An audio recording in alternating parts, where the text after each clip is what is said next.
listening to Give God 90, where we're not afraid of the tough biblical questions, because we will dig through the language, the culture, and the history to find the truth revealed in the words of our Creator. Well, hello, everyone.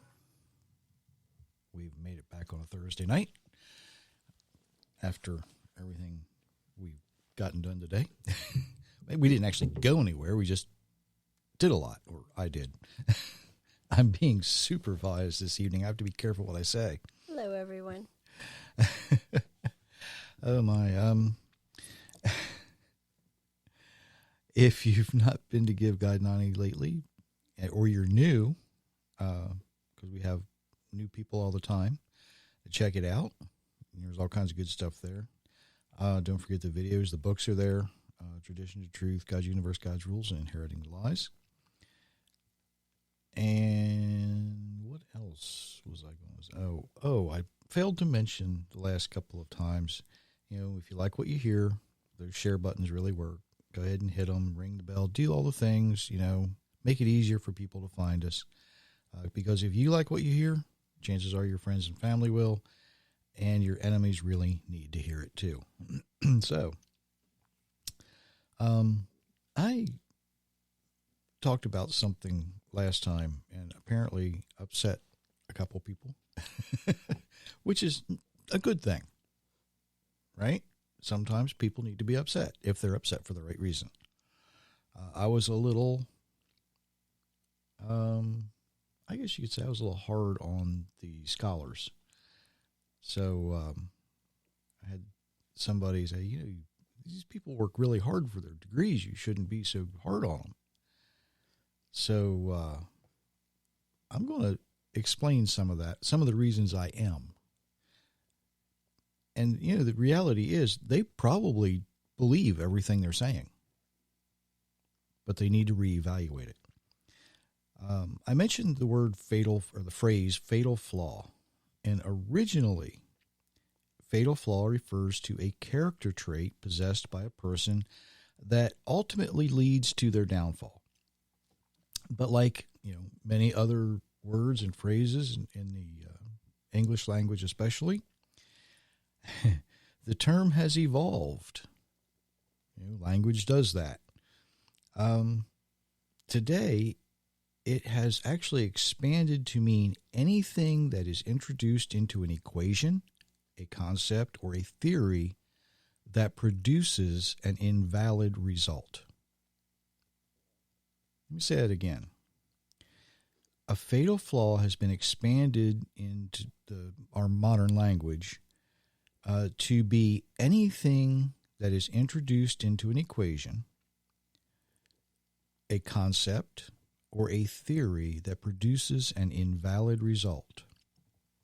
You know, an example of an equation would be putting a wrong number in the equation or a wrong symbol. You know, I always kind of chuckle when I see all these TV shows with all the fancy math problems, and they've got all these signs and symbols, and it's pretty obvious if you know some basic algebra that the people writing the symbols don't have a clue where they go or what they mean. It's just, and you know, then there's always that genius that walks in the door and takes a look at it and says, oh, well, you've got this wrong in this line here, and he wipes it out, puts something else there, and fixes it. Like that's going to solve the equation. It doesn't. But, you know, a fatal flaw can be something as simple as making a mistake, right? You write down the wrong number. A fatal flaw in theory is a little more serious, and it has some serious consequences. Think about Darwin's short-sightedness, as by his own brief and very brief observation, wrongly concluded that mankind evolved over millions of years. And also remember something else Darwin said that always gets looked past. It's like, well, we're accepting evolution, but we're not going to accept the part where he says, oh, by the way, white people are more evolved than black people. You can blame that on Darwin too, because that's what's in his book. It's what's actually in the title of his book, if you'll read the whole title. Imagine here's a guy who went to Cambridge, and he can come up with these theories like that. We often see fatal flaws in concepts. They're ideas that fail to function as expected. You know, we do this all the time. We think, oh, this will work. No, it didn't. Not like I planned, right? That basically has become a form of comedy. If you look at many of the what do they call those real video things on TV now, where they have people, they'll try something and it doesn't work. Not America's Real Video. Anyway, you know what I'm talking about. They'll film these things. It's like, this should work, and it doesn't. Well, many years ago, very many years ago now, I was working for a contractor. There was a fatal flaw in a blueprint for a building. It was actually a very fatal flaw because the person who designed the building failed to double-check their work. They did not include a very crucial and important supporting wall in the design. If we would have built it the way the print called for it to be built, it would have collapsed. You've got to look at what you're doing and concentrate on it and remember that, things can happen. Just because it looks good on paper doesn't mean it's going to work in the real world. Just because you think something doesn't mean that the Almighty Creator thinks the same thing. Isaiah, your thoughts are not my thoughts. Something to think about there. Now, what does all that have to do with living the way we're designed to live? Well, I'm glad you asked. Right? I didn't have to wait for anybody to ask, did I? I just went right there. The Bible warns us against deception more than 50 times. But interestingly, the word translated from the Hebrew actually means to be indebted to. When Eve said the serpent tricked her, or in the King James, beguiled her, you got to throw that literary poetry in there, right? What happened? She sinned, yes. Yes, they got kicked out of the garden. But think about what happened. Who is she indebted to now? Who does she owe? She owed a debt she couldn't pay to the serpent. When believers fall for deception, they become indebted to evil. They owe something to the one who fooled them. And the enemy wants you to be destroyed. Your final death is what you owe. It is not Satan's desire to keep you in the fire. Well, I'm going to say it this way. Satan doesn't care if you burn in the fires of hell, right? If that's what your concept of hell is. He doesn't care. He wants you completely destroyed. He will leave you there and never look back. If he could, but he's going to be there too. Think about that. He doesn't care. He wants mankind completely wiped out of existence. So what do we do to prevent ourselves from being deceived? Is there something that we can do to prevent ourselves from being deceived? Well, Solomon has an answer. These are the Proverbs of Solomon, son of David, king of Israel, for gaining wisdom and discipline, for comprehending words of insight, and for receiving instruction in wise living and in righteousness, justice, and equality, and equity. to impart prudence to the simple and knowledge and discretion to the young. Let the wise listen and gain instruction, and the discerning acquire wise counsel by understanding the proverbs and parables, the sayings and riddles of the wise. The fear of the Lord is the beginning of knowledge, but fools despise wisdom and discipline. Proverbs 1:1-7. So, Solomon's answer to not being deceived is wisdom. Now, wisdom doesn't necessarily mean being smart. Wisdom means using good judgment. I know a lot of smart people who don't very often use good judgment. I bet you do too, if you think about it. That leads me to why people were a little upset with me, because I challenged the academic world. I've said before that we know a lot of people with a lot of letters behind their name, and we do. And these people have put in the time, and let's not forget that they paid a lot of money to have those letters there. The trouble is that not all degrees are equal. Each school has their own set of standards or each set of criteria that must be fulfilled to achieve a degree. Because each school or university is different, and their standards are different from each other, okay? Well, school A is not, if you get a degree from school A, it may not be equivalent to a degree from school B, even though those degrees may be in the same field. And sadly, there are places of education that are considered diploma mills. You can basically buy a degree, but that's a completely different conversation. If you didn't know, PhD means Doctor of Philosophy. That's all it means. Doesn't mean that, if you have a PhD that you can prescribe medicine to the injured or the sick or the infirmed. It means that you have satisfied the requirements to receive a degree based on the criteria of the school you attended. Now let's break that down even further. The study of the fundamental nature of knowledge is the current definition of philosophy. But in 1828, Webster writes that it's literally the love of wisdom. And things have changed a lot in a couple of 100 years. But he goes on to say, but in modern, and this is his modern at his time,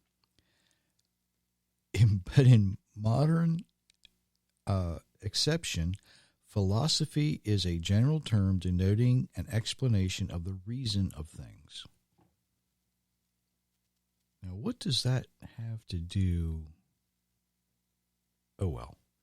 If I go off on that rabbit trail, we'll never come back.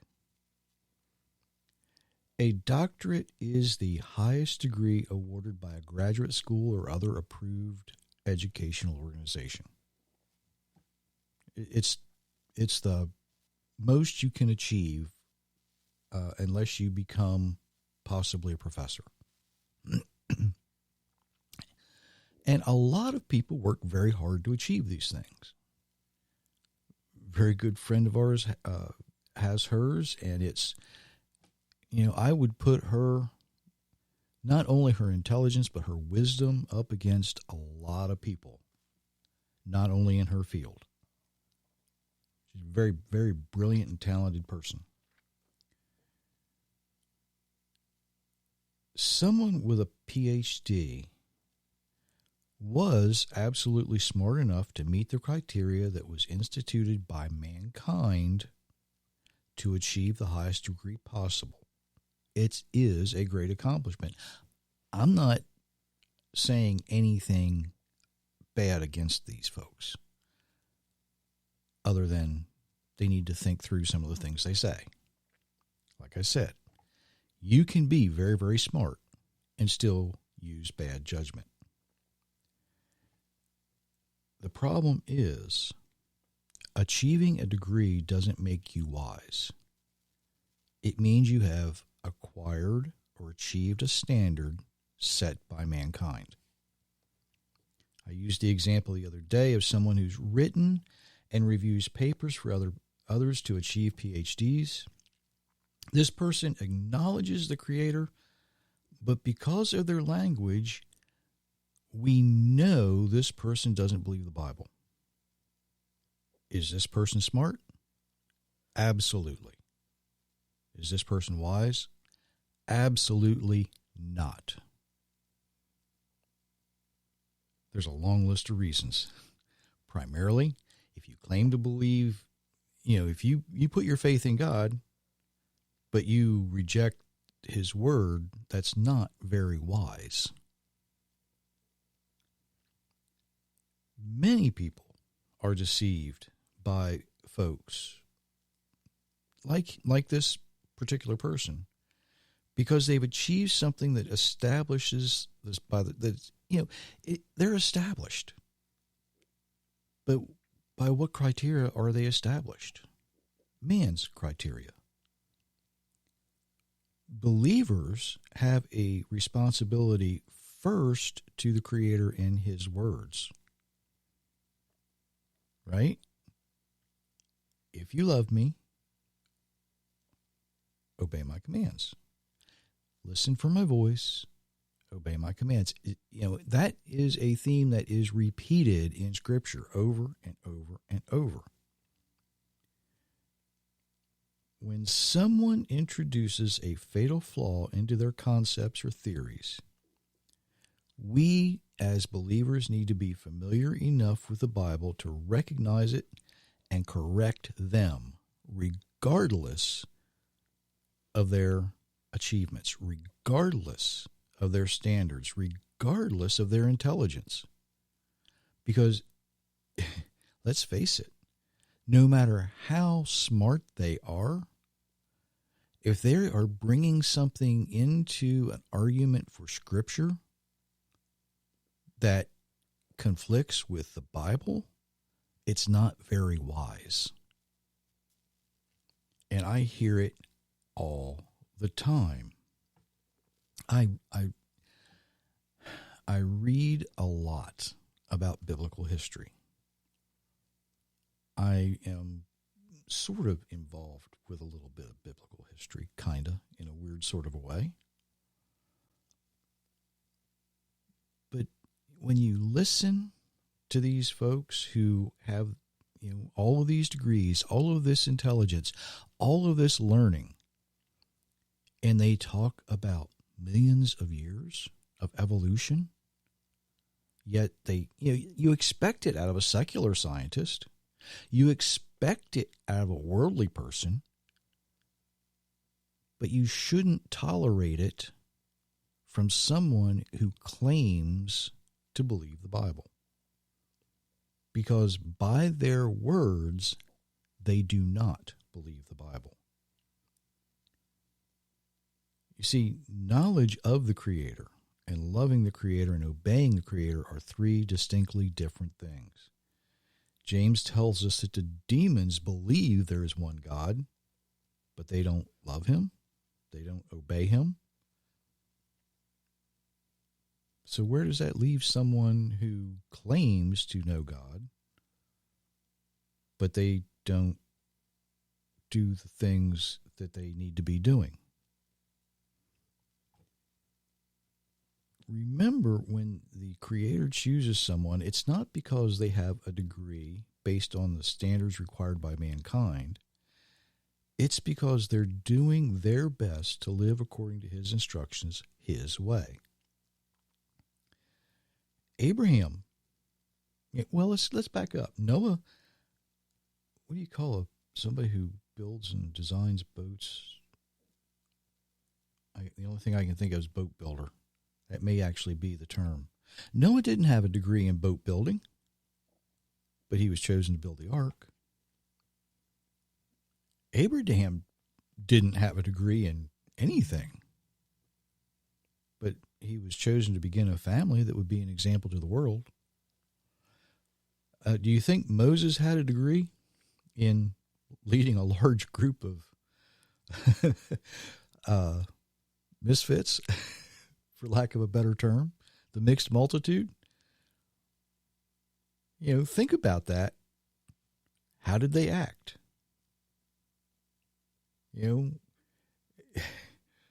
He has to be like the greatest adult daycare specialist in history.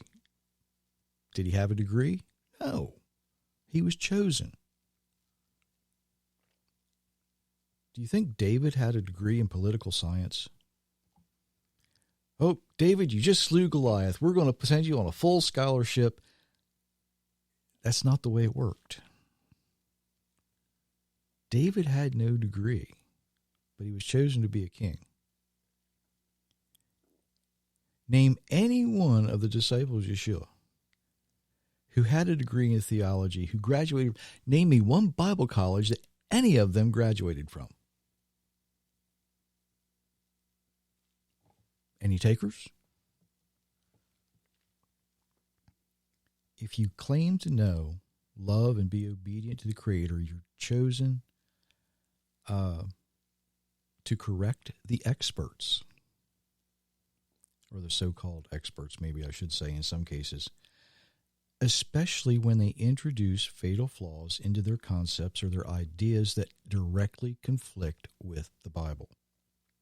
And yes, you may. You have my permission to correct them. That's all you need. Trust me. Just, when they say something that completely conflicts with the Bible, just raise your hand and say, that's not correct. You have a fatal flaw in your concept. And watch their face. You may be asked to leave the room, but you're going to put a question in the minds of everyone in that room. Guaranteed. They're going to wonder what you know that the person they probably paid to listen to doesn't know.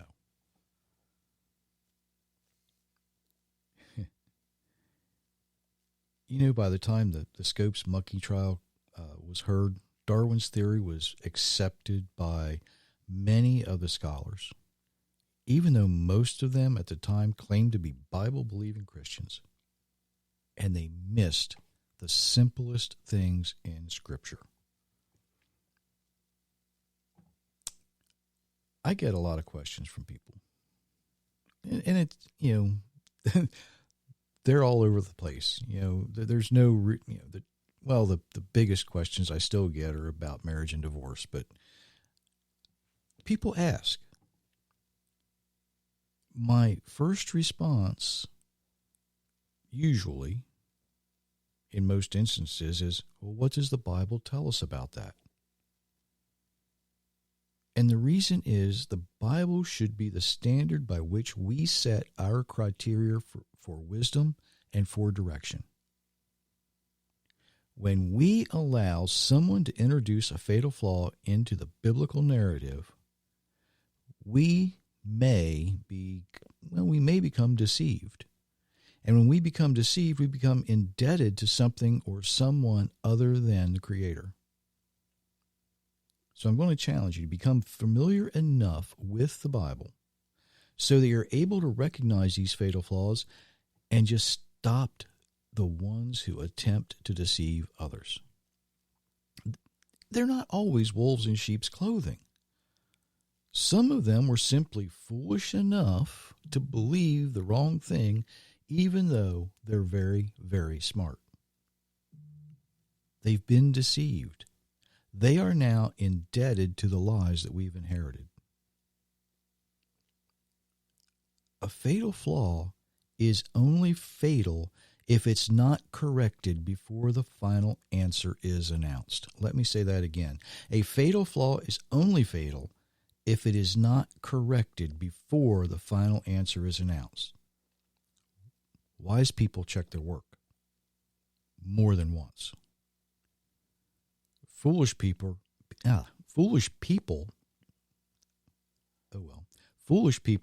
no matter how smart they are, rush through things. They leave it up to somebody else to find the flaws in their work. We had a saying when I was growing up. Stupid people destroy themselves, and sometimes they destroy others with them. Don't be deceived. Don't allow yourself to owe the foolish anything. It's fairly easy to learn the key words and phrases that a lot of people use in an attempt to deceive you. Whether it's something that alludes to evolution, whether it's something that alludes to anything as ridiculous as a flat earth, whether it's something that, millions of years, anything that conflicts with Scripture is an attempt at deception. If you become indebted to someone other than the Creator, that's something you need to correct. That goes back to the original definition of fatal flaw, right? The one that says there's a flaw in your character that leads to your downfall. You need to fix it. I think I did a whole show one time on the words and the phrases that people use in an attempt to trick you. They always use the same ones. You can learn them and you can become familiar with them. Because when you become familiar enough with the Bible and you hear these key words and phrases and you're wise enough to speak out, you will never be indebted to evil. You have found a fatal flaw, conquered evil, and won a victory. And that's what, this isn't really a contest, but it is a battle. And each and every little battle eventually wins the war. So, until Monday. Everyone be blessed. Many, many blessings, everyone.